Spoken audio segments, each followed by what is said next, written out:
C'est un débat qui nous anime et on essaie de faire un progrès social important en respectant les droits.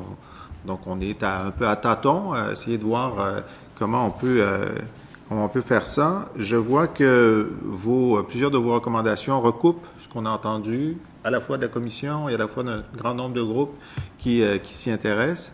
Je comprends aussi que vous faites une réflexion sur les mineurs. Alors évidemment, le but de cette commission, c'est de discuter du règlement qui découle de la loi qui a été modifiée en parlant de personnes majeures, mais puisqu'on y est, et que la ministre de la Justice est là, elle a les oreilles grandes ouvertes, même elle prend des notes au moment où je vous parle, vous nous indiquez que dans 4 autres juridictions canadiennes, déjà, les mineurs ont été couverts par la possibilité d'auto-déclarer son changement de genre. Vous notez que, en page 8, une estimation européenne donne un enfant sur 500 qui aura une identité sexuelle qui diffère du sexe assigné à la naissance. Au Québec, les jeunes transgenres sont plus à risque de violences, de harcèlement et de discrimination. Ces jeunes sont oubliés par la législation actuelle et par le projet de règlement. Pourtant, et là vous citez un mémoire présenté précédemment, pourtant plusieurs sphères de la vie des jeunes trans, notamment en lien avec l'accès aux soins de santé, à l'école et à l'emploi, constituent des situations de discrimination institutionnalisée. On a eu plus tôt aujourd'hui le témoignage de Maître Bureau qui aussi indiquait qu'il y avait des problèmes personnels très graves qui pouvaient conduire même à des situations mettant en péril la vie de certains jeunes trans.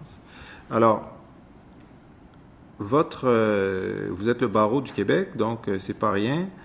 Vous dites, sans vouloir proposer une voie de solution précise, nous sommes d'avis qu'une réflexion importante s'impose sur cette question. Est-ce que vous voulez élaborer là-dessus? C'est délicat parce que, d'une part, la position, les réflexions qu'on vous présente font l'objet d'un consensus. Aller au-delà veut dire aller au-delà de la réflexion aboutie là, du comité.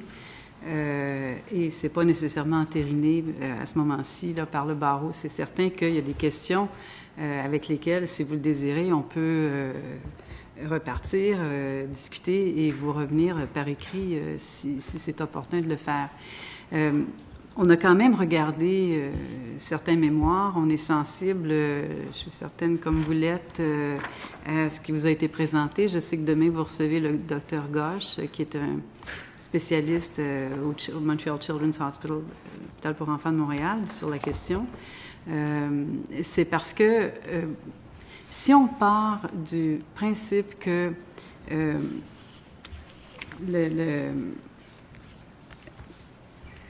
la transidentité n'est pas quelque chose qui survient à un moment donné dans la vie, mais qu'on est comme ça. On le découvre peut-être au fur et à mesure de notre croissance ou de notre évolution personnelle.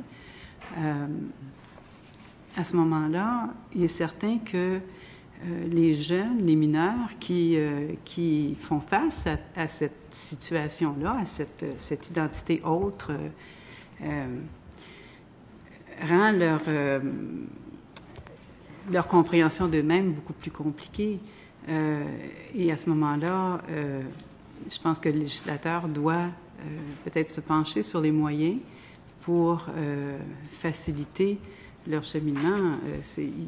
On sait qu'il y a des personnes transgenres qui, malheureusement, perdent l'appui des membres de leur famille. Par contre, peut-être parce que c'est plus prévalent ou peut-être parce qu'on est plus au courant, il y a par ailleurs des parents qui soutiennent leurs jeunes dans leur démarche. Et je suis sûre que vous allez entendre davantage à ce sujet-là demain.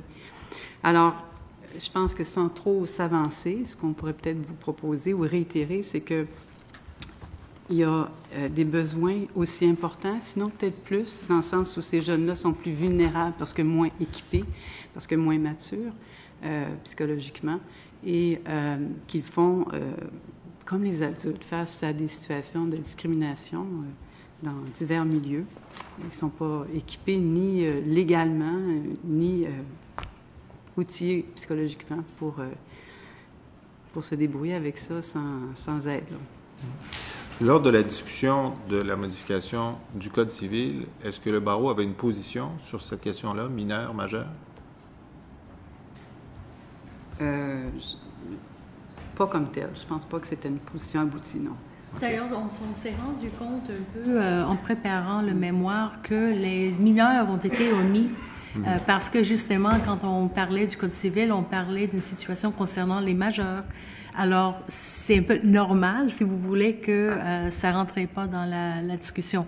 Mais il faut dire que pour ce qui est des jeunes qui ont 16 ans ou moins, c'est sûr qu'en Ontario, Manitoba, Colombie-Britannique, ainsi de suite, il y a les procédures qui sont déjà prescrites pour s'assurer que les personnes qui ont la garde de la personne jeune ont quand même un rôle à jouer dans le consentement qui est requis.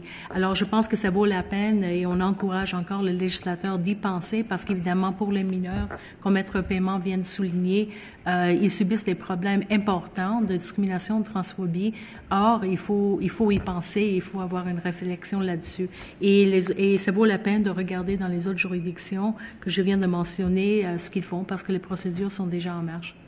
Alors, la loi aussi parle des citoyens canadiens majeurs qui habitent donc sur le territoire québécois. Ça veut dire que des immigrants reçus, et il y en a qui sont en instance de citoyenneté, mais il y en a qui sont immigrants reçus pour toute leur vie, pour toutes sortes de raisons, décident de ne pas être citoyens. Eux n'ont pas ce droit-là.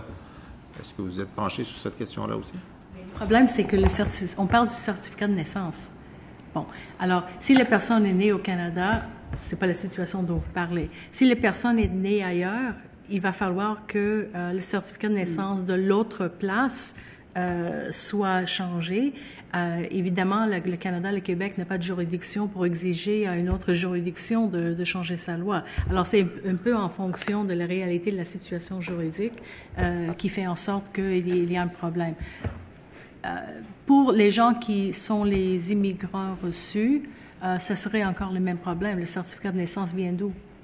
Alors, votre procédure, c'est de changer le certificat de naissance de la personne. Oui. Mais le citoyen canadien, ben là, la situation va se poser. Donc, un citoyen canadien habitant au Québec majeur demande maintenant, il vit au Québec, citoyen canadien, il veut changer de genre. Donc, sa citoyenneté, elle est canadienne. Donc, il va s'adresser à l'État civil québécois en lui disant, ben, même si mon certificat de naissance est à l'étranger, je demande que la modification soit faite ici. Donc, ça pourrait théoriquement être le cas pour un immigrant reçu. Ouais.